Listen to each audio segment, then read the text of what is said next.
잘 오셨습니다. 우리 늘 하던 것처럼 하트 제따라했습니다. 하나님, 나의 심장을 왕신 사랑합니다. 옆에 보고요. 아이 컨택 하고요. 예수 그리스도의 심장을 왕신 축복합니다. 반대편 보고요. 예수 심장을 축복합니다. 자, 우리 이달의 말씀 하겠습니다. 이달의 말씀 맡겼습니다. 베드로가 이르되 은과 금은 내게 없거니와 내게 있는 이것을 내게 주노니 나사렛 예수 그리스도의 이름으로 일어나 걸어라. 사도행전 3장 6절 말씀 우리의 선포하겠습니다. 은과 금은 내게 없거니와 내게 있는 이것을 내게 주노니 나사렛 예수 그리스도의 이름으로 내 영혼아 일어나 걸어라. 내 가정아 일어나 걸을지어다. 한국 교회야 일어나 걸을지어다. 예수님의 이름으로 기도합니다. 아멘. 반드시 여러분의 선포대로 이루어질 줄 믿습니다. 오늘 사도행전 3장 1절에서 10절은 굉장히 유명한 이야기입니다. 그러니까 베드로와 요한이 안진뱅이를 일으키는 거잖아요. 그러니까 저는 나중에 예수를 믿었으니까 그 예수 믿고 교회에 왔는데 그 찬양을 하는 거예요. 근데 이 찬양이 이걸 가지고 만든 찬양이 있더라고요. 나사렛 예수 이름으로 일어나 걸어라. 근데 너무 많이 들어본 것 같아요. 나 어렸을 때 교회를 안 다녔는데 교회 와서 이 찬양을 보는데 너무 많이 들어본 것 같아서 내가 이거 어디 들었을까? 이러니까 어느 날 가만히 생각하니까 기억이 나더라고요. 옛날 TV 선전할 때 뽀삐 이런 선전이 있었어요. 무슨 화장지 선전이 있었는데 그때 이거였어요. 그래서 복음이라는 게 참 희한하게도 늦게 온다 뭐 이런 생각했었습니다. 그러니까 일반인들도 이 노래 부르면 딱 이렇게 기억이 나는 거죠. 이게 어떤 내용이냐면 제가 밑에 이렇게 적어놨습니다. 유대인들은 하루 3번 기도 시간을 준수했습니다. 오전 9시, 오후 3시, 해질녘이었습니다. 베드로와 요한은 오후 3시경에 성전으로 기도하기 위해 올라가고 있었습니다. 그들은 성전 동쪽 문으로 들어갔는데 동문은 고린도 건축 양식의 황동으로 덮여진 까닭에 아름다운 문이라고 불렀습니다. 이 문은 사람들의 출입이 많은 곳으로 구걸하기에 적당한 곳이었습니다. 나면서 안진뱅이 된 거지는 이곳에서 베드로와 요한에게 구걸을 합니다. 그때 베드로와 요한은 돈을 주는 대신 이렇게 말합니다. 은과 금은 내게 없거니와 내게 있는 이것을 내게 주노니 나사렛 예수 그리스도 이름으로 일어나 걸어라. 제가 밑에 작은 1번에 이렇게 적어놨습니다. 베드로와 요한과 같은 상황에 내가 처한다면 나는 어떻게 행동할 것인가? 이제 여러분과 제가 길을 가다가 이제 거지, 특히 이렇게 날 때부터 굉장히 불행한 이런 분들이 구걸을 합니다. 참고로 아무나 구걸하지 않고 거지들도 이렇게 전문가가 되면 표정을 보고 돈 줄 사람과 돈 안 줄 사람을 보는 거예요. 그러니까 거지가 구걸하지 않으면 회개하셔야 됩니다. 내 표정이 싸놨구나 이렇게. 그러니까 딱 보고 착해 보이는 사람한테 그러죠. 정 있어 보이는 사람한테 말해요. 주세요 이렇게. 그러니까 베드로와 요한은 인상이 좋았을 것 같아요. 달라고 했을 때 여러분과 저한테도 만약 달라 그러면 우리는 어떻게 할 거냐는 거죠. 우리는 분명히 뭐 1,000원짜리 하나 주든가 아니면 아저씨 왜 이러세요 이러고 피하든가 그리고 이렇게 하여튼간 이 동네 이 길로는 앞으로 안 다녀야겠어 뭐 이런 여러 가지 반응들을 하겠죠. 그런데 이게 뭐예요? 정상적인 반응이라는 거예요. 돈 주든 피하든 왜 그래? 이게 정상적인 반응이지. 은과 금은 내게 없는데 나사렛 예수 그리스도 이름으로 일어나 그러나 이건 굉장히 이상한 반응이죠. 우리들 중에 이런 상황에 처했을 때 이렇게 반응할 사람 있어요? 없죠. 없습니다. 아마 신학교 1학년 때 객규를 한번 해볼 수는 있는데 이 안전병이 안 일어납니다. 그러니까 안 합니다. 그러니까 우리 모두는 안 하는데 왜 베드로와 요한은 하는가? 여기에 대한 질문을 하는 거죠. 그리고 여러분 이렇게 제가 질문을 하고 답을 요구하지 않지만 여러분의 표정에서는 항상 질문을 하면 또 생각하는 표정을 가지셔야 되죠. 그러니까 생각을 해보셔야죠. 목사님 질문했는데 생각해 보십시오. 왜 우리는 그렇게 하지 않는데 이 사람들은 그렇게 했는가? 능력이 있어서? 베드로와 요한은 나사렛 예수 그리스도 이름으로 일으키지 베드로의 능력으로 일으키지 않습니다. 나사렛 예수 그리스도 이름은 우리도 주어졌죠. 그러지 않습니까? 예수 그리스도 이름으로 일으킨 거죠. 근데 우리도 예수 그리스도 이름이 있는데 우리는 일으키지 않는데 저 사람들은 왜 그렇게 하느냐는 거죠. 일어나고 안 일어나고를 떠나서 저들은 왜 저렇게 하는데 우리는 저렇게 하지 않느냐는 거예요. 같은 일이 발생했는데 저들은 저렇게 반응하는데 왜 우리는 저렇게 반응하지 않느냐, 이 질문을 제가 하는 거예요. 제가 밑에 이렇게 해놨습니다. 베드로와 요한은 나면서 안진뱅이 된 거지에게 왜 이런 식으로 반응했는가?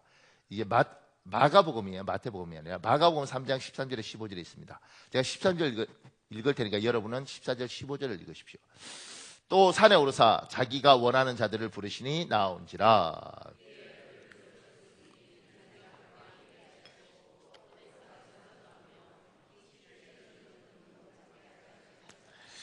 주님께서 제자들을 부르시고 가장 중요한 건 이 마가복음 3장을 읽을 때 착각하면 전도하는 게 목적이고 귀신 내쫓는 권능을 가지는 게 목적이고 12제자를 부를 때 그게 목적이 아니고요. 첫 번째 목적은 자기와 함께 있게 하시고, 이게 목적입니다.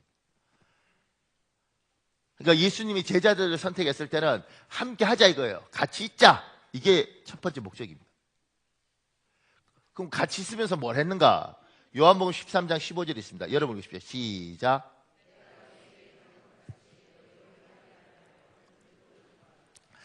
예수님께서 같이 있으면서 끊임없이 함께 살면서 본을 보였어요.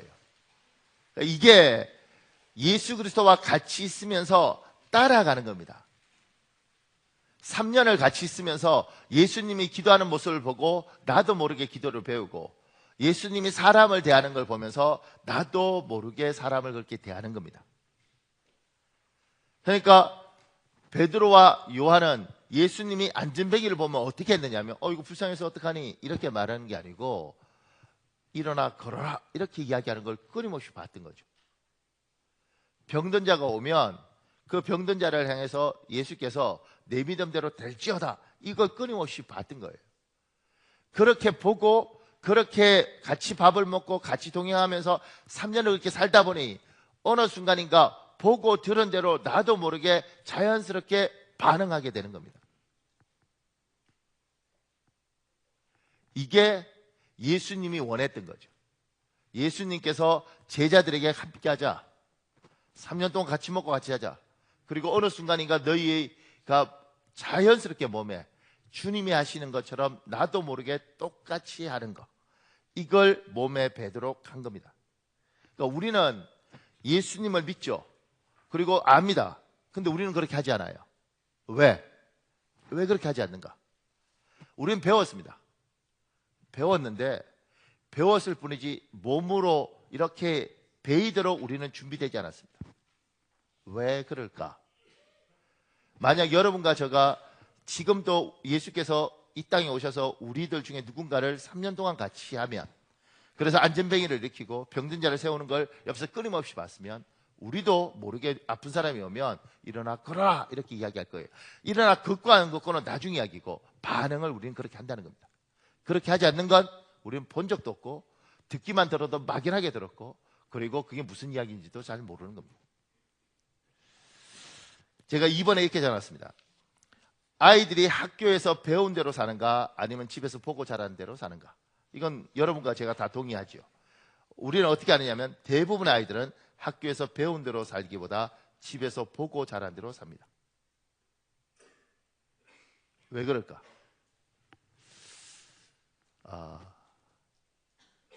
지금 제가 제 아내를 보면서 느끼는 건, 옆에서 이렇게 뭐 있으면 사과 다 깎아주고 그 다음에 설거지 다 하고 이렇게 수발을 들어줘요. 이렇게 목말라 하면 물도 갖다 주고. 제 아내는 왜 저럴까 이렇게 보니까 장모가 그렇게 사신 거죠. 우리는 딸이 없어서 다행이지만 지금 딸들은 그렇게 하지 않아요. 왜 안 할까? 엄마가 안 그래.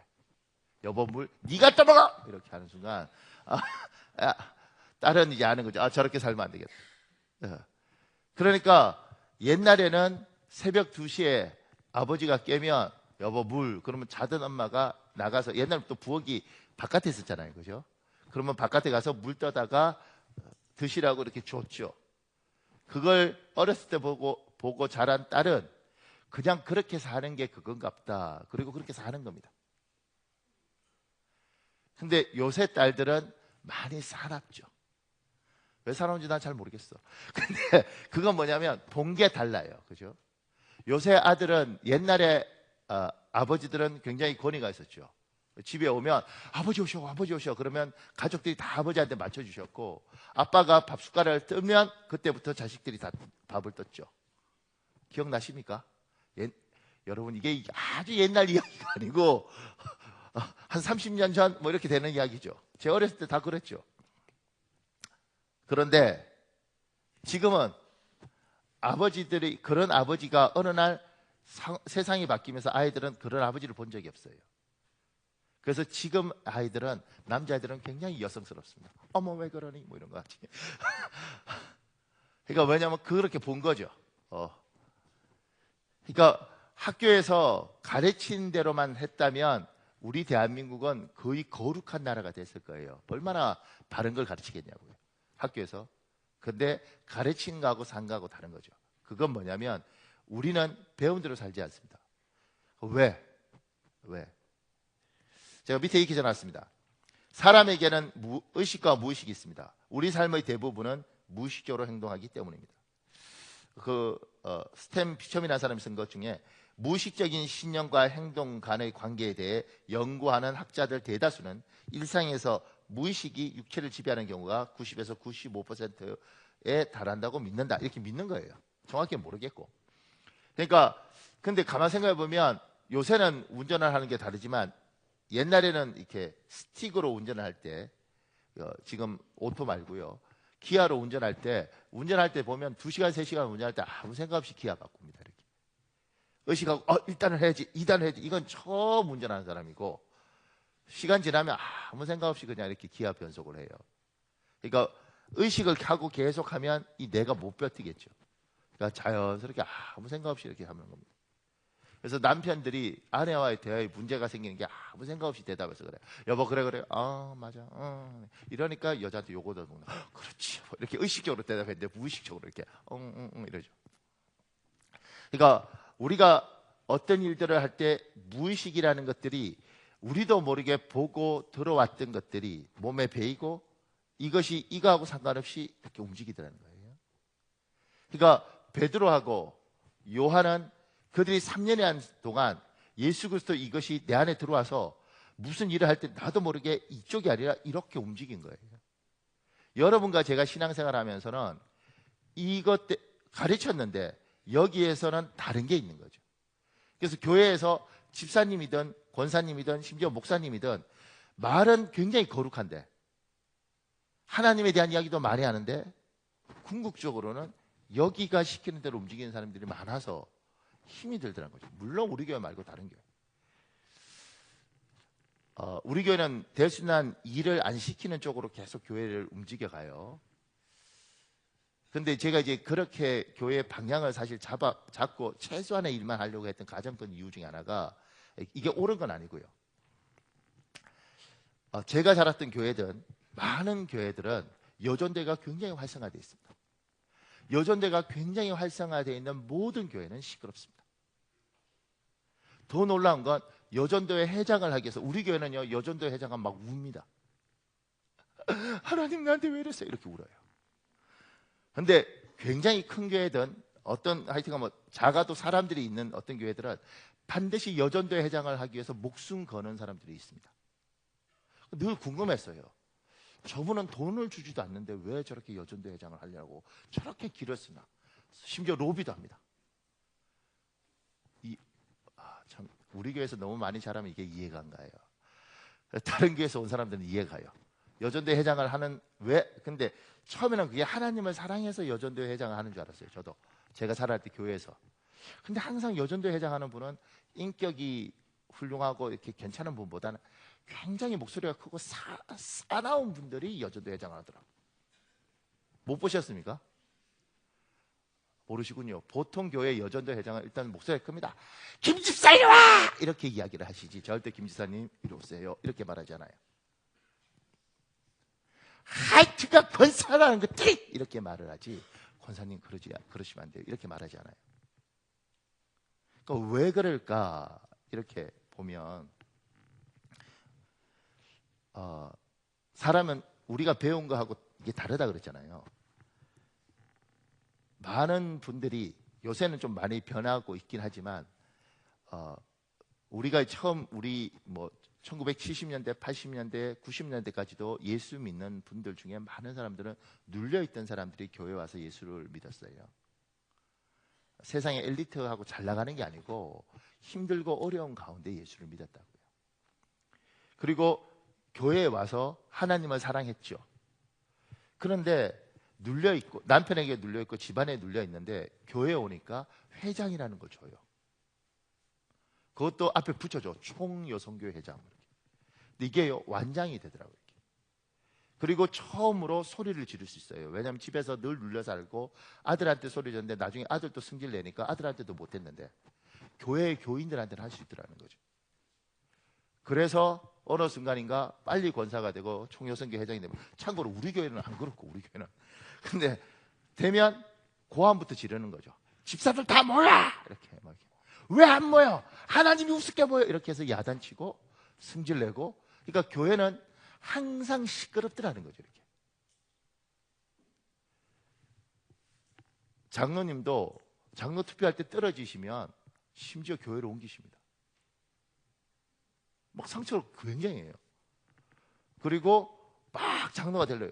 물론 충성스러워서 하려는 분들도 있지만 장로라는 것을 감투로 생각하고 내가 바깥에서 눌려 있었지만 내가 교회에서는 내가 대장짓 하겠다 이런 생각을 가지신 분들이 있더라는 거예요. 여기에서는 안 그래요. 여기서는 머리는 아니에요. 왜냐하면 교육을 받을 때 그렇게 안 받았고 장로님은 그게 아니라는 걸 알기 때문에 그렇게 하지 않아요. 근데 여기서 나도 모르게 나오는 거죠. 그러니까 안 돼! 내가 안 됐다면 다 안 되는 거야! 뭐 이렇게 가는 거예요. 우리가 생각할 때 상상도 못하는 이상한 형태들이 나타나는 거예요. 근데 저희 선배 목사님 중에 이제 은퇴하신 목사님이 나중에 그 이야기 하시는 거예요. 뭐라고 이야기 하시냐면 자기는 이제 교회를 개척하시고 하나님이 많은 성도들을 처음에 주셨대요. 근데 막 이런 사람들이 생기는 거예요. 안 돼! 뭐 안 돼! 권사들 다 뭐야! 막 이렇게 하는 때마다 이분이 하도 강한 분이니까 야단을 친 거죠. 집사님, 집사가 돼서 총여성교에서 장로에서 뭐야! 그리고 막 야단치고 이렇게 해서 다 쫓아버렸대요. 왜냐하면 저런 것들은 장로도 아니야, 권사도 아니야 이러면서. 그리고 이분이 은퇴할 나이가 되어서 깨달은 거예요. 그 눈물 흘리면서 이야기하시는 거예요. 선배로서 우리 후배한테. 나는 장로가 왜 그런지 권사가 왜 그런지 못됐다고 생각하고 욕을 했는데 나중에 보니까 이 사람들이 하나님을 사랑하는 건 맞는데 여기에서 지배하는 건 뭐냐면 나 대장노릇 할 거야. 나 건드리지 마. 나는 여기서는 최소한 여기서만큼 내가 왕노릇 할 거야. 이게 올라와서 이게 이 머리를 지배하는 거더라. 내가 좀 알았더라면 그래 얼마나 힘들었는데 도닥이었을 텐데 내가 이 마음을 모르고 어떻게 장로가 돼서 어떻게 집사가 돼서 어떻게 와서 그래서 막 야단쳐서 하나같이 다 쫓아버렸다는 거죠. 그러면서 이제 우리한테 그러는 거죠. 그건 성도가 못 돼서 그런 게 아니고 자기들도 이게 아닌 줄 아는데 어떤 상황이 되면 여기 있게 올라와서 여기를 지배하더라. 그러니까 교회 일을 할 때 하나님을 사랑해서 하는 사람이 있고요. 하나님을 사랑해서 하는 사람이 있고요. 부모 사랑을 못 받았는데 목사님이 이렇게 말하는 거죠. 집사님, 그 순간 하나님이 아니고 이 인정받는 것들이 너무 좋아서 인정받는 것 그게 너무 좋아서 이게 나도 모르죠. 나는 머릿속에 하나님을 이렇게 충성했다고 생각하지. 근데 여기에 집에서 막 열심히 일하는 거예요. 그러니까 하나님 입장에서는 나를 사랑해서 충성한 것이 아니고 자기 상처 때문에 충성을 한 거죠. 그러니까 이거는 우리가 다 한번 생각해 봐야 돼요. 정말 내가 하나님 앞에서 하나님을 사랑해서 하는가, 아니면 내 상처 때문에 교회에 충성을 하는가. 또 하나, 내가 예수를 믿고 집사가 되고 권사가 되고 장로가 되고 심지어 저처럼 목사가 됐는데 내 여기에 하나님 앞에 교육받은 대로 내가 살고 있는가, 아니면 어떤 순간 되면 내 안에 있는 이게 확 와서 모든 걸 뒤틀어 버리도록 하는가.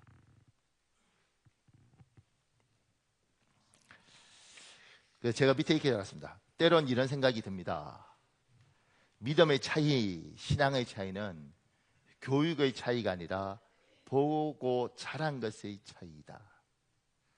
내가 어떤 교회에서 어떤 걸 보고 자랐는가, 내가 무엇을 보고 자랐는가, 그게 내 몸에 얼마나 배어 있는가. 제가 3번에 이렇게 적어놨습니다. 나를 돌아보아야 합니다. 나는 무엇을 보면서 지금까지 자라왔는가. 여러분, 이 질문할 때 여러분 돌아보십시오. 밑에요, 이렇게 적었습니다. 어렸을 때 마음에 생채기가 있으면 이것을 치유해야 합니다. 상처가 나를 지배하지 못하도록 해야 합니다. 그러니까 우리가 예수를 믿고 하나님을 믿겠다고 고백하고 심지어 저처럼 목사가 됐는데도 밑바닥에 상처가 있고 생채기가 있으면 이게 나를 지배할 때가 있더라는 거예요. 밑에요, 나에게 가정에 대한 상처가 있습니까? 그럼 하나 앞에 끌어놓고 치유받으셔야 됩니다. 제가 크리스티 김이라는 사람이 쓴 글 중에 이런 게 있습니다. 한 번은 체격이 건장한 어떤 남자 집사님과 상담한 적이 있었습니다. 어깨가 떡 벌어지고 키도 얼마나 큰지 운동선수 출신이 아닐까 생각되는 분이었습니다. 그런데 체격도 그렇게 크고 40을 넘긴 중년의 집사님이 울적한 얼굴로 눈물까지 걸승이며 저에게 이렇게 말씀하셨습니다. 제가 이렇게 나이를 먹고 아이도 둘이나 되지만 저는 아직도 아버지한테 듣고 싶은 말이 있습니다. 저는 아버지로부터 한 번도 칭찬의 말을 들어보지 못했습니다. 저는 어떻게 해야 아버지한테서 칭찬을 들을 수 있을지 아직도 어린아이처럼 몸부림치고 있습니다. 그러면서 자신의 어린 시절에 관한 이야기를 들려주기 시작했습니다. 아버지는 늘 공부를 강조하셨다고 합니다. 그래서 열심히 공부했고 하루는 시험을 쳤는데 100점을 받았습니다. 신이 나서 시험지를 받아 들고 집으로 달려왔습니다. 어머니한테 보여드렸습니다. 퇴근하고 돌아오신 아버지께 보여드렸습니다. 아버지, 제가 100점을 받아왔어요. 보세요. 그러면서 내심 아버지의 칭찬을 기대했습니다. 그러나 아버지는 시험지를 받아보고 위아래로 훑어보시더니 아들에게 이렇게 말씀하시더랍니다. 시험이 너무 쉬웠구나. 시험이 쉬우니까 내가 100점을 받지. 또 몇 명이나 100점 받았니? 그러시고는 한 번도 와, 너 애썼다, 수고했다, 참 잘했다라는 말씀을 안 하셨다고 합니다. 문제는 신자가 되었지만 하나님 아버지도 자신을 향해 너 잘했다 이러지 않으실 것 같다는 것입니다. 교회에서 아무리 수고하고 봉사해도 하나님이 자기에게 야, 너 수고했다 이러지 않으실 것 같다는 것입니다. 왜 그렇게 여기십니까? 자신의 육신의 아버지가 그렇지 않으셨으니까. 하나님 아버지도 그렇지 않으실 거라고 생각하는 겁니다. 심지어 어떤 분은 하나님, 주님이라고 해도 도저히 하나님 아버지라고는 못 부르겠다고 합니다. 육신의 아버지에게서 받은 아픔이 하도 커서 아버지라는 단어 자체에 거부감이 있었던 것입니다. 그러나 그렇게 칭찬 말 한마디 안 해주던 그 육신의 아버지, 자기에게 일말의 애정 표현을 안 했던 그 아버지를 집사님은 예수님의 이름으로 용서했습니다. 그러자 아픔의 껍질이 떨어져 나가면서 하나님이 새롭게 마음에 와닿기 시작했습니다. 자신을 사랑하시는 하나님을 만나게 되고 수고했다라고 칭찬하시는 주님의 음성을 듣게 된 것입니다. 하나님은 살아계십니다. 하나님은 당신을 극진히 사랑하십니다. 그런데 마음에 아픔의 엉어리가 자리 잡은 사람은 잘했다 내 아들아, 잘했다 내가 너를 기뻐하노라, 내 딸아 내가 너를 사랑하노라, 내가 너를 향한 장래의 소망이 있다 라고 말씀하시는 하나님을 체험하기 어렵습니다. 하나님의 음성을 듣고 사랑을 받으려고 하는데 마음의 엉어리가 큰 돌덩이처럼 가로막고 있는 것입니다. 당신의 마음에도 이런 아픔의 돌덩이처럼 가로막혀 하나님과의 교제를 방해하는 것은 아닙니다.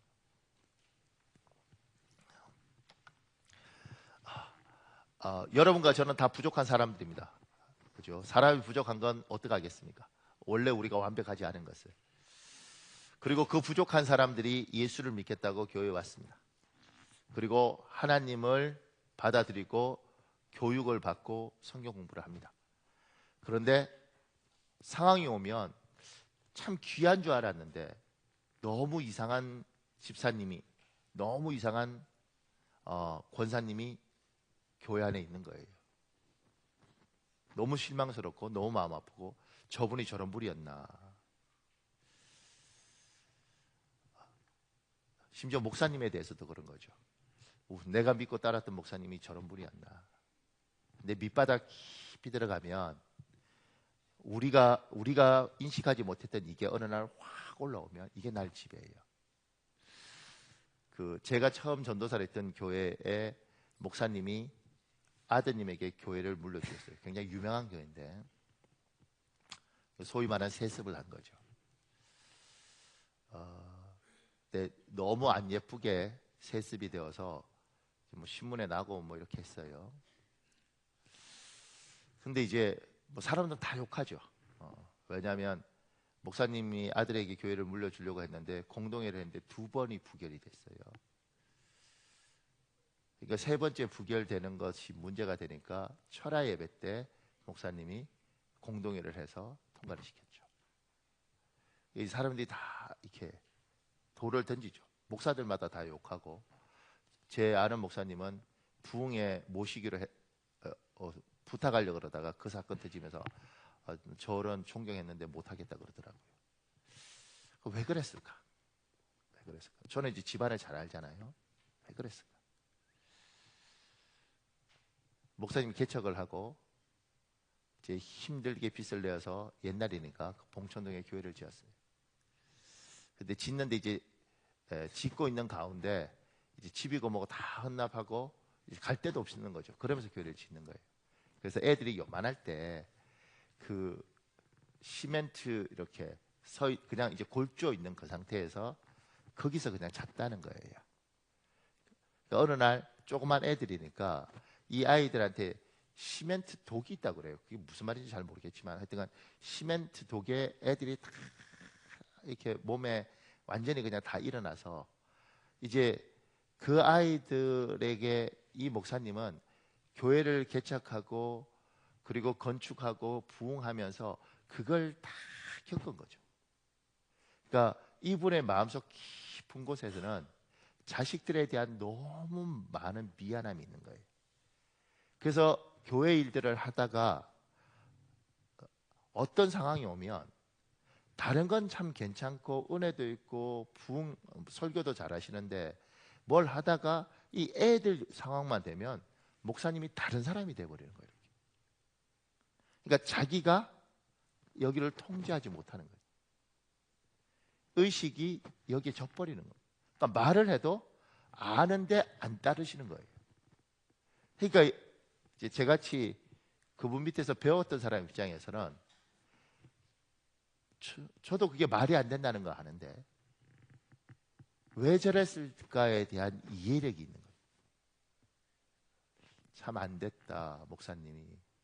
목사님이 자기의 이익을 가지고 하나님 앞에 꺼내놓고, 하나님, 내가 이 부분에 대해서 너무 연약한데 하나님, 이걸 하나님이 치유해 주십시오. 그러지 않으면 내 마지막 목회가 너무 예쁘지 않습니다. 하나님 도와주십시오. 이렇게 하나님 앞에 매어 달리면서 치유를 받았어야 되는 거예요. 근데 그게 안 된 거죠. 그러니까 너무 훌륭하게 왔다가 마지막에 어떻게 저렇게 말도 안 되는 일들을 하시나.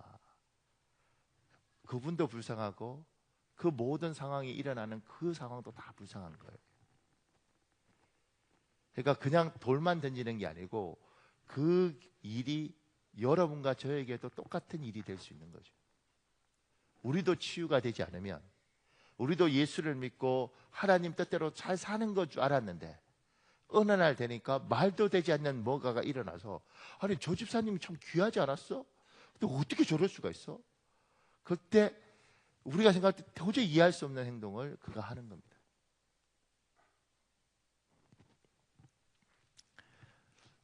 제 친구가요, 저하고 같이 예수를 믿었는데 교회를 안 다녀요. 방언도 받고 은혜도 체험했죠. 안 다닙니다. 왜냐하면 이 친구들이 나중에 그 주님이 곧 오신다고 말하는 그 흐름에 빠져서 부모가 사준 집을 다 교회에 헌납을 했어요. 헌금으로 다 바친 거예요. 그리고 이 사람들이 얼마나 하나님을 사랑했냐면 아이도 태어났을 때 예수님이 곧 올 거다, 그런 의미로 아이 이름을 지었어요. 그런데 주님이 안 오셨잖아요. 1992년에 주님이 안 오시고, 그런데 얘들은 그래도 하나님 올 거라고 생각하고 집을 다 바쳤으니까 산속으로 가서 공동체 생활을 했어요. 그러다가 이 남자아이 여동생도 모든 걸 갖다 바치고 들어왔죠.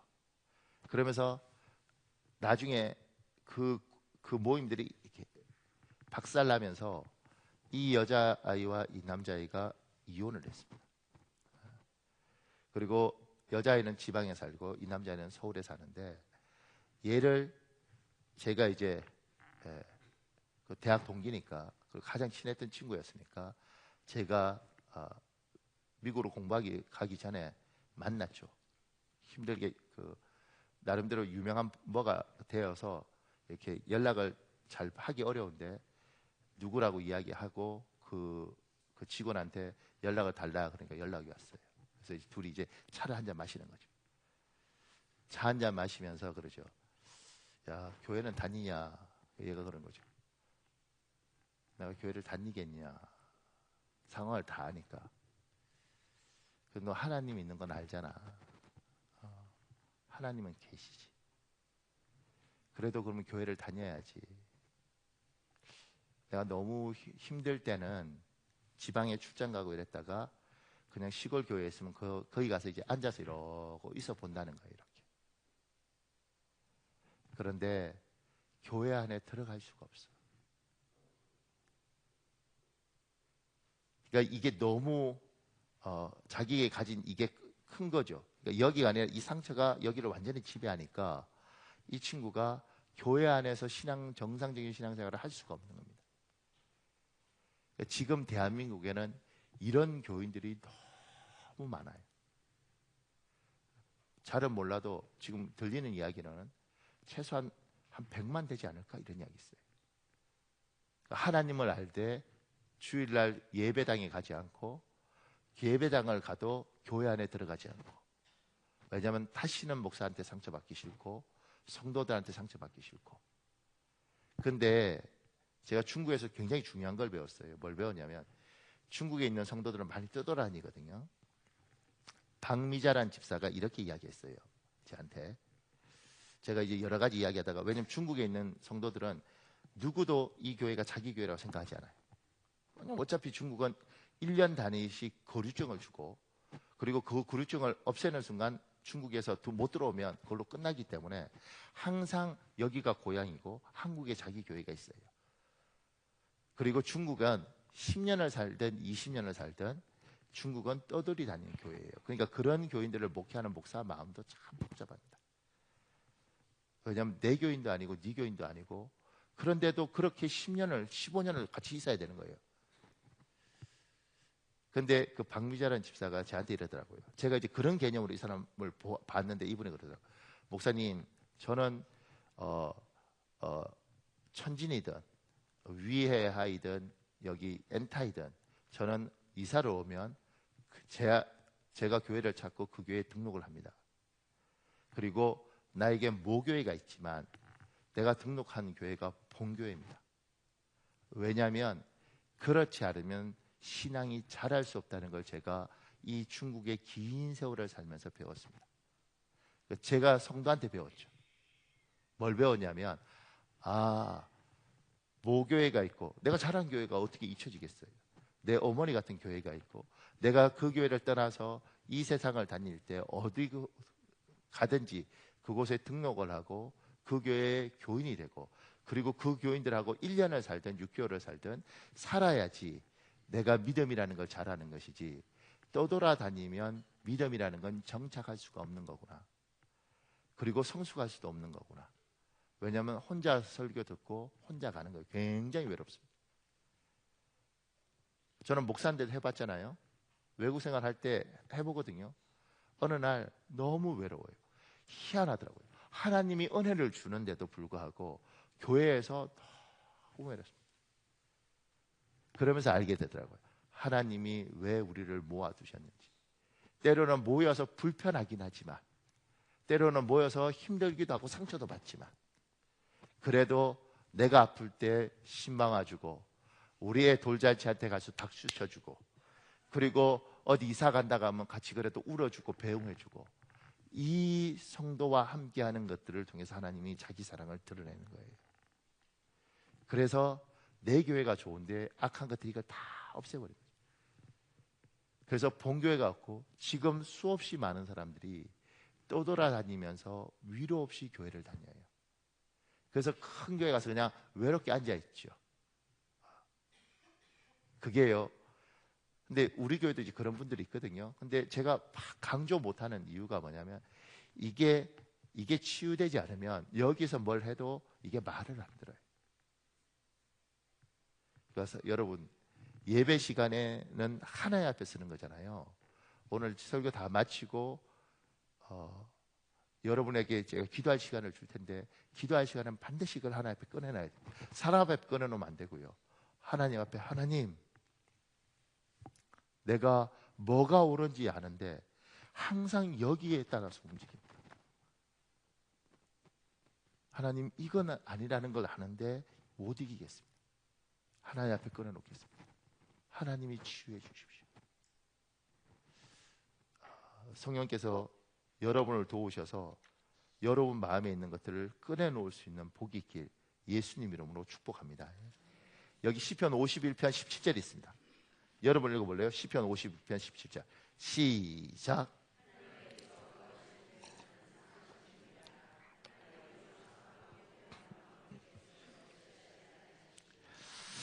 하나님이 구하시는 제사, 이 구절이 참 옛날부터 외우고 알던 구절인데도 시간이 가면 갈수록 그러니까 주님이 원하시는 거죠. 꺼내놔라. 그리고 치유받아야 된다. 그리고 그 마음을 누른 그 돌짝을 없애야지 네가 산다. 그러지 않으면 못 자라. 베드로와 요한처럼 보는 순간 내가 예수와 함께 있으면서 나도 모르게 나사렛 예수 그리스도 이름으로 일어나 걸어라. 그렇게 아무리 배워도 베드로와 요한처럼 몸에 배이지 않으면 안 된다. 상처가 맞고 있으면 신앙은 자라지 않는다. 하나 앞에 꺼내놔라. 우리 찬송 잠깐만 하고 설교를 다시 할까요? 이 찬송 아주 간단하지만 옛날에 많이 불렀습니다. 가사가 이거예요. 예수의 이름으로 나는 일어서리라. 찬송하면서 성령님 일어나고 싶습니다. 찬송하겠습니다. 예수의 이름으로 나는 일어서리라. 주가 주신 능력으로 나는 일어서리라. 원수가 날 향해 와도 쓰러지지 않으니 주가 주신 능력으로 주가 주신 능력으로 주가 주신 능력으로 우리 다시 한번 해볼래요? 예수의 이름으로 예수의 이름으로 나는 일어서리라. 주가 주신 능력으로 나는 원수가 날 향해 와도 쓰러지지 않으리. 주가 주신 능력으로, 주가 주신 능력으로, 주가 주신 능력으로 일어서리. 목사님, 그러면 그냥 하나님 앞에 이야기만 하면 하나님이 베드로와 요한처럼 우리가 안전뱅이를 보면 이렇게 고함 지를 수 있습니까? 선포할 수 있습니까? 제가 밑에 조금 더 보겠습니다. 2번 나사렛 예수 그리스도 이름으로. 그리고 밑에 기록했습니다. 나는 앞으로 무엇을 보면서 살아갈 것인가? 나의 마음에 어떤 씨앗을 심을 것인가? 결국 내가 계속해서 보는 것들을 나는 하게 돼 있습니다. 결정하셔야 됩니다. 안 볼 걸 안 보고 볼 걸 보셔야 됩니다. 그 밑에요. 나는 복되지 않은 것을 보지 않고 앞으로 복된 것만 보리라. 하나님, 나에게 복된 것만 보여주옵소서. 하나님이 여러분이 마음에 소원이 있으면 하나님 인도해 가실 겁니다. 근데요, 조금 전에 베드로와 요한처럼 안전뱅이에게 선포한 사람이 없는가? 있다는 거예요. 우리는 지금 아니지만 우리 선배들은 해 나갔더라는 거예요. 그 이야기를 지금 밑에 적어놨습니다. 보세요. 초창기 부흥 강사 시절이셨다. 아버지께서 대구 동신교회를 심호하고 계실 때 옆 동네인 향천동 성결교회에 다니던 교인들이 동신교회로 나오더니 신방을 요청했다. 그러나 아버지는 목회에도 도덕이 있고 체면도 있는데 교회에 자진해서 나오는 것은 막지 못하지만 신방은 갈 수 없다며 허락지 않으셨다. 그렇게 6개월이 흐른 뒤 강권에 못 이겨 신방을 가게 된 신기출 씨 집에는 등이 굽은 장애 아들이 있었다. 게다가 안전뱅이로 아랫목에 앉아 있었다. 6개월이나 지나서 목사로서 성도의 집을 신방하게 되었다는 사실에 미안하기도 하고 그동안 너무 모른 척하고 있었던 것 같아 송구스러운 마음에 그 가정을 위해 간절히 기도를 해드리고 오셨다. 그런데 돌아오는 길에 자꾸만 자신을 자책하게 되셨다고 한다. 이놈아, 내가 목사냐? 베드로는 40년 된 안전뱅이를 한마디 말로서 일으켰는데 너는 그 불쌍한 아이에게 일어나란 말 한마디도 못하다니 쯧쯧 내가 목사냐? 아버지는 그날 신방을 하고 돌아와 매일 새벽 교인들의 가정을 위해 기도할 때마다 신기출 씨 아들을 위해 간절히 기도드리셨다. 불쌍한 영혼을 위해 기도를 하다 보니 자기도 모르게 눈물이 나며 간절한 마음이 생기셨다. 그러던 어느 날 교회 심우하시던 전도사님이 대문을 열고 들어오면서 큰 소리로 말씀하셨다. 목사님, 신기출 성도님 댁 아들이 나왔습니다. 안전뱅이 아들이 일어섰어요. 네, 확실히 봤습니까? 네, 제가 지금 보고 왔습니다. 그 길로 뛰어가 성도님 집으로 가보니 며칠 전까지만 해도 앉은 채로 멍하니 있던 아들의 등이 고다지고 두 발로 뛰어다니며 춤을 추고 있었다. 그 모습을 보며 베드로가 믿음의 기도를 드렸을 때 응답하셨던 것처럼 하나님은 부족한 종의 기도와 아버지의 애끓린 기도를 그냥 지나치지 않으셨음에 감사하셨다. 안전뱅이를 일으킨 사건은 그 뒤로도 이어졌다. 80세계 복음화 대회 명목동 지구 연합준비 부흥회를 이끄시던 날이었다. 금요 새벽 기도회 끝에 안수기도를 받기 원하는 분들은 제일 앞줄 의자에 나와 앉으라고 하니 많은 분들이 앉아있었다. 그런데 기도를 받고 나면 본좌석으로 돌아가야 하는데 한 처녀가 그 자리에 그대로 앉아있었다. 그 모습을 본 교회 직분자가 말했다. 자매님, 자리를 비켜주셔야 다른 사람이 자리에 와서 기도를 받습니다. 그러자 옆에 있던 청년이 말했다. 이 사람 안전뱅이라 꼼짝도 못합니다. 아버지는 앞줄에 모여든 성도들에게 일일이 손을 얹어 안수하며 그 처녀를 위해서도 간절히 기도를 드렸다. 그러나 그녀는 안수를 마치는 동안 조금도 움직이지 못하고 그대로 앉아있었다. 주님의 허락과 약속에 의지하여 안수 기도를 하였으니 믿음대로 이루어 주실 줄 믿습니다. 아멘. 그렇게 기도를 마치려는데 갑자기 할렐루야라고 외치는 소리가 들렸다. 방금 전까지만 해도 맨 앞줄에 앉아 꼼짝도 못하던 그녀의 목소리였다. 눈으로 보고도 믿을 수 없는 일이 벌어졌다. 그녀가 큰 소리로 고함을 치며 일어나 온 예배당 안을 빙글빙글 돌면서 기뻐하자 전 성도가 일어나 함께 울며 기쁨의 박수를 쳤다.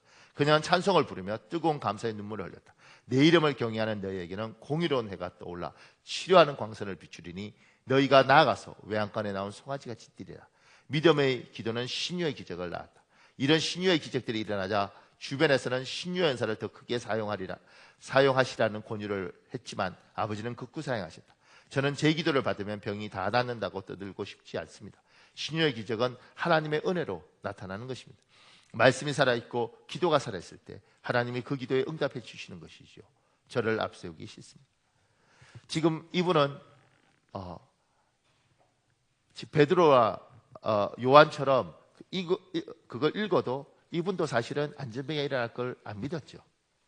근데 기도하는데 일어나는 거예요. 하나님이 성령께서 이 사람에게 살아계신 하나님이 어떤 일을 하시는지, 성경에 있었던 이 하나님이 지금도 하나님이심을 보여주신 거죠. 그러면서 이분은 이때부터 계속해서 사람을 위해서 기도했고, 나은 사람도 있고 안 나은 사람도 있지만 참 많은 사람이 나았습니다. 그리고 이 모습을 박상은에 한 사람이 저기 어디죠? 저기 군포인가요? 그 뭐 지샘병원, 샘병원 뭐 이렇게 그 굉장히 크더라고요. 그 병원들이. 거기 전체 대표 원장으로 있는데 의사라고요. 이 의사가 아버지의 이 모습을 보고 그 교회는, 그 병원은 정리를 했더라고요. 뭐라고 정리를 했냐면, 우리는 의술을 다해서 최선을 가르치지만 우린 기도한다, 이렇게. 그래서 저희 교회에 있다가 미국 가신 변원주 집사님 지금 몸이 많이 안 좋아서, 의학적으로 몸이 많이 안 좋은데 실제로 가보면 아주 생생하십니다. 근데 그분이 지금 이 병원에 있거든요. 이 병원에 간 이유가 뭐냐면, 의술을 최선을 다하지만 우리 같이 기도하면서 고치자, 이렇게. 그러니 여기도 뭐가 있느냐면, 병원 원장이지만 이 사람들이 믿는 것들이 하나님이 고치실 것이라는 것에 대한 기대. 은과 금은 내게 없지만 내게 있는 것으로 내게 명하노니 나사렛 예수 그리스도 이름으로 일어나 걸어라. 그러면 나머지는 하나님이 하실 것이고, 우리는 하나님이 일으키신 것에 대한 믿음이 있는 거죠. 아버지가 하는 걸 받고 성령께서 가르치시고 성경에 있었던 것이 사실이라는 걸 알게 하시고, 여러분과 제가 사는 이 땅에서는 하나님이 없다고 가르치고, 그리고 하나님에 대한 능력을 잊어먹도록 가르치고 있는 세상에 여러분과 저는 삽니다. 그 가운데 우리가 확신할 수 있는 방법은 하나밖에 없는 거죠. 하나님께서 성경에 있었던 것을 사실로 끊임없이 가르치시고, 그것이 어느 순간인가 여기에 있는 정도가 아니라 여기에 있어서 어떤 순간이 오면 이게 나를 집에서 하나님이 하시죠. 하나님이 역사하십니다. 집사님 아프십니까? 하나님이 도우실 것입니다. 그렇게 가는 거죠. 하나님이 여러분에게 능력을 가르치시고 하나님의 일하심을 가르치시면 그것을 보고, 그것이 그냥 머릿속에 있는 것이 아니라 여러분 심령 깊은 곳까지 자리 잡길 예수님 이름으로 축복합니다. 그리고 제가 밑에 얘기해놨습니다. 나는 자녀들의 미래를 위해서 복되지 않은 것을 보지 않게 하고 앞으로 복된 것만 보게 하리라. 하나님, 나의 자녀에게 복된 것만을 보여주게 하옵소서. 우리 잠언 16장 9절 너무 잘 알죠? 여러분 읽어보실래요? 시작.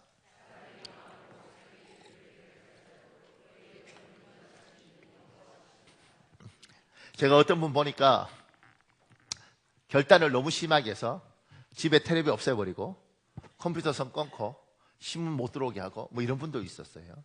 오산에 사시는 분인데 그분은 그렇게 하더라고요. 그러니까 완전히 통제해버리는 거죠. 그게 바람직한가? 뭐 여러분이나 나는 별로 동의하지 않잖아요. 근데 그 마음은 귀하죠.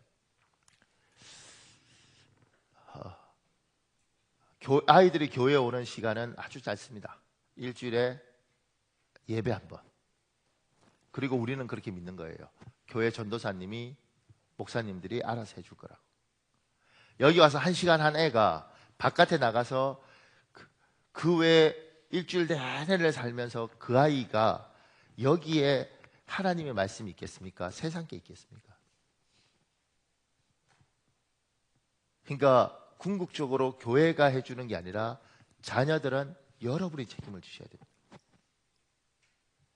근데 가장 많이 해야 될 건 뭐냐면, 얘야 심는 거예요.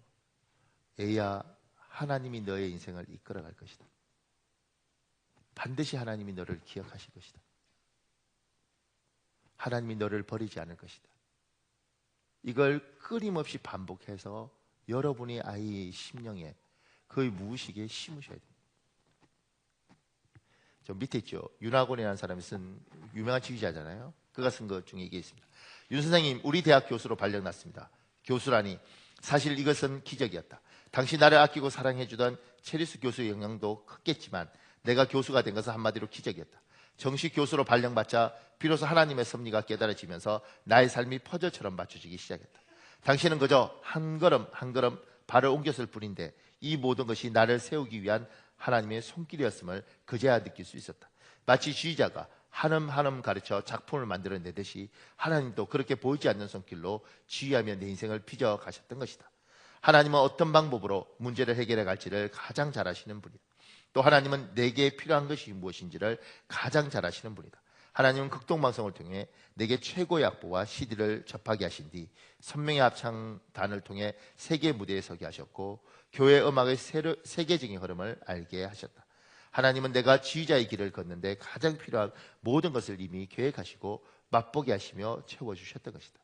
지금 이 윤학원 교수가 하는 말들이 그렇게 하지 않습니까? 교수가 되기 전까지는 몰랐지만 교수가 되고 나니까 그냥 한 걸음 한 걸음 발을 옮겼을 뿐인데 이 모든 것이 나를 세우기 위한 하나님의 손길이었다. 아이들한테 반드시 어렸을 때부터 여러분이 그 아이에게 말하고 그 아이에게 계속해서 들려줘야 될 것은 얘야, 하나님이 너의 인생을 절대 버리지 않을 것이다. 너를 인도하실 것이고 반드시 너를 선하게 복되게 인도할 것이다.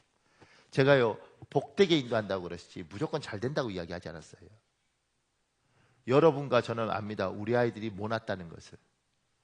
사랑하는 거하고 내 아이가 예쁘지 않은 부분이 있다는 거하고는 다른 거잖아요. 예쁘지 않아도 내 아이를 사랑하죠. 예쁘지 않은 이 아이를 하나님께 맡기면 하나님이 반드시 이 아이를 다듬어서 복을 주실 것입니다. 그러면 이 아이가 다듬어지는 동안은 아프고 고생해야 되는 겁니다. 그걸 여러분도 견뎌야 되고 저도 견뎌야 되죠. 그러면서 말을 하는 거죠. 얘야, 지금은 힘들지만 하나님 반드시 너를 꺾어서 예쁜 사람으로 만드시고 복을 주실 것이다. 저번에 로버트 클린턴이라는 교수의 라이프 롱 디벨롭먼트라는 수업을 정말 듣고 싶었습니다. 근데 그 가장 큰 이유가 뭐냐면 이제 목회자로서 마지막을 예쁘게 마칠 수 있는 그 방법을 거기서 설명한다는 거예요. 그러면서 이제 거기서 굉장히 중요한 개념이 있더라고요. 제 나이쯤 됐을 때 인생에 엄청난 고난과 어려움이 올 수 있다는 거예요. 특히 잘 나가던 사람이 꺾여버릴 수 있다는 거예요. 그럴 때 꺾이는 것이 중요한 게 아니고 그 꺾였을 때 어떻게 반응할 거냐에 따라서 내 마지막 인생이 결정이 된다 그러더라고요. 내가 하나님이 나에게 고난과 어려움을 주셨을 때 내 인생을 쭉 돌아보는 겁니다. 내가 태어났던 것부터 살아오면서 하나님의 인도하심을 쭉 지켜보고 하나님이 나에게 이걸 원하시는구나. 나에게 이걸 고치기를 원하시구나. 나에게 이걸 다듬기를 원하시는구나. 이게 1년이 됐든 2년이 됐든 그럼 하나님 내가 이 부분에 대해서 수정하겠습니다. 내가 고치겠습니다. 그리고 50살쯤 됐을 때 자기 자신을 다시 한번 세팅하고 정리를 하면 나머지 70까지 예쁘게 갈 수 있다는 거예요. 근데 많은 사람들이 어려움이 닥쳤을 때 많은 사람들이 자기를 고치고 자기를 세팅하는 게 아니고요. 원망하는 거죠. 세상이 더러워서 썩어서 아이고 나쁜 새끼들 전부 다 나쁜 놈들이야. 하여튼간 나는 정말 이번 생은 정말 망쳐버렸어. 안 믿는 사람 그러잖아요. 다음에 제대로 태어날 수밖에 없어. 이러면서 자기 이 모든 고통을 원망하면서 투덜거리고 증오하고 보내는 거예요. 근데 하나님의 사람들은 하나님의 절대 주권에 우리를 이끌어가고 있으니 반드시 하나님이 나를 복되게 하시고 선한 목자께서 나를 기억하실 테니까 하나님, 내 인생을 내가 지금 이 가운데 무엇을 고민하고 무엇을 생각해야 됩니까? 그리고 자기를 깊이 돌아보는 겁니다. 그리고 50이 돼서 50, 57 이렇게 된 사람들이 고치기가 정말 어렵죠. 방향을 트는 겁니다. 잘못된 것에 대해서 인정하고 미안한 것을 미안하게 생각하고 하나님 도와주십시오. 하나님 내가 이런 부분에서 못났습니다. 이런 부분에서 내가 잘못 생각했습니다. 하나님 내가 정리하겠습니다. 그리고 어떻게 해요? 그리고 새로운 인생을 사는 거예요. 그러면 마지막을 잘 맞출 수 있다는 거예요. 제가 여자분들 만날 때 항상 이런 말을 해요. 나이가 들었을 때 이제 당신 나이쯤 되면 제발 자식한테 목숨 걸지 말아라. 대학까지 졸업시켰으면 잘했지 않냐. 왜 대학 졸업한 애한테 집을 사주려고 그러고 그 손주한테 집을 사주려고 그러냐. 당신이 지금까지 열심히 살아서 당신이 한 걸 최선을 다했으면 이제 여자들한테 당신 마지막 인생은 남편하고 있을 테니까 남편한테 잘해라. 왜냐하면 당신이 키운 이 아이는 당신이 아플 때 당신이 옆에 있는 게 아니고 지 마누라 옆에 있을 것이다. 그러니까 당신 아내에게, 당신 남편에게 잘해. 남편한테도 이런 이야기를 하는 거죠. 결국은 둘이 같이 갈 거다. 아내한테 지금까지 미안했으면 그냥 그렇게 아유 쑥스러운데 목사님 뭘 그럽니까? 계속까지 그러지 말고 미안하다 그래라. 그리고 다시 세팅해라. 용기가 많이 필요하지만 지금 그걸 하지 않으면 미래가 없다. 당신이 지금까지 사업을 해오면서 쭉 왔으면 쭉 돌아보고 지금 어려우면 다시 다 봐라.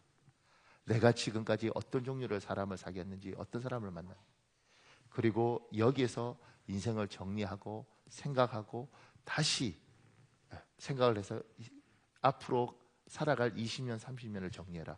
그래야지 미래가 있다. 그래서 우리는 고난에 대해서, 어려움에 대해서 다시 자기 인생을 생각할 것에 대해서 참 고통이 복이다, 이렇게 기독교는 이야기를 합니다. 그리고 요구하죠.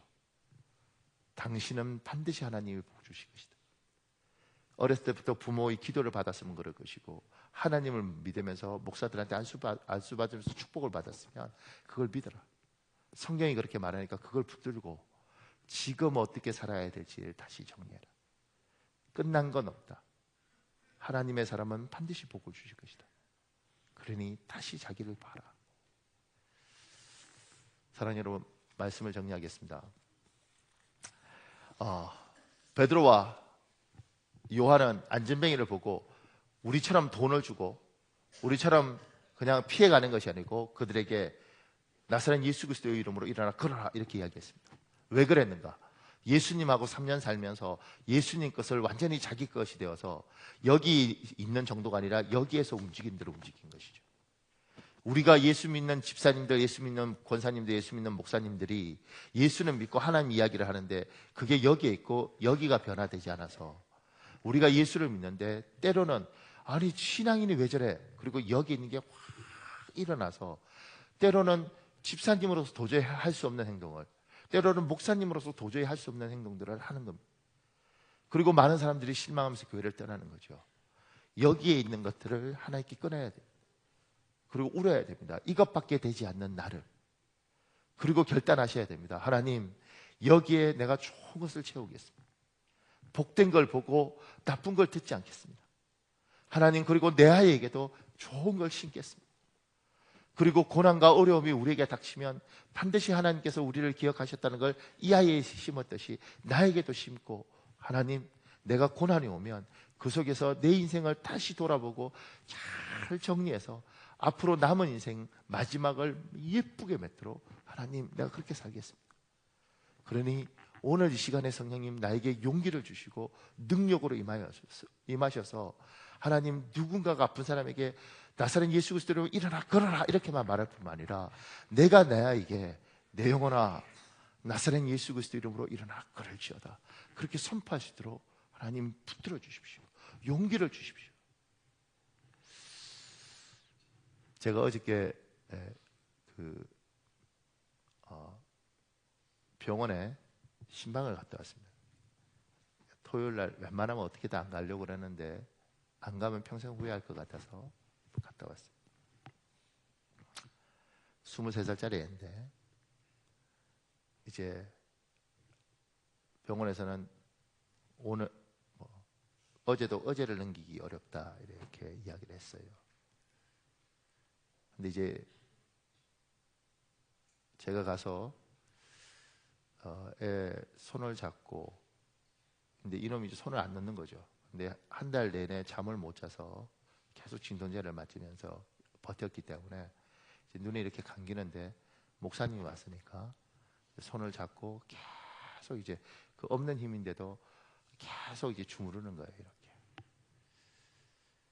근데 이제 오늘 설교 본문이 이거였으니까 제가 그 자리에서 주여나 일어나 걸어라 이렇게 선포하고 싶은데 선포를 못하는 거예요.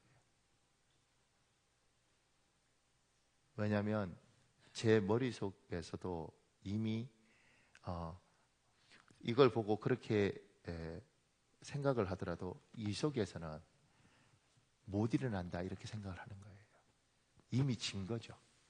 일어나든 안 일어나든 내가 할 수 있는 일들을 해야 되는데 이 박용무 목사처럼 못한 거예요. 근데 애는 이렇게 말하는 거죠. 목사님 오니까 너무 힘이 돼요. 그래서 그냥 기도해 준 거예요. 하나님 주님과 함께 하시고 도와주시고 지켜주십시오. 위로해 주십시오. 이렇게만 기도한 거지. 근데 얘는 너무 편안해요. 목사님 너무 힘이 돼요. 이렇게 말을 하는데 제 마음속에서는 왜 나는 일어나 걸으라고 못했을까? 그러니까 일어나고 걷는 게 중요한 게 아니고 우리는 우리 일을 하는 거죠. 결과는 하나님의 것이고 나는 내 일을 해야 되는데 내가 결과까지 책임지려고 그러니까 짓눌려서 못하더라는 거예요. 여러분이 여러분에게 선포해야 되는 거죠. 내 영혼아 일어날지어다. 내 가정아 일어날지어다. 일어나고 안 일어나고는 그건 하나님이 하실 일이고 나는 내 일을 하는 겁니다. 지금 이 선포 제가 만들면서 한국 교회요 일어날지어다. 한국이 힘들잖아요. 일어나고 안 일어나고는 하나님이 하실 것이고 나는 내 할 일들을 하는 거죠. 결과는 내 게 아니고 하나님 것입니다. 사랑하는 여러분, 우리 한 10분 정도 기도할 텐데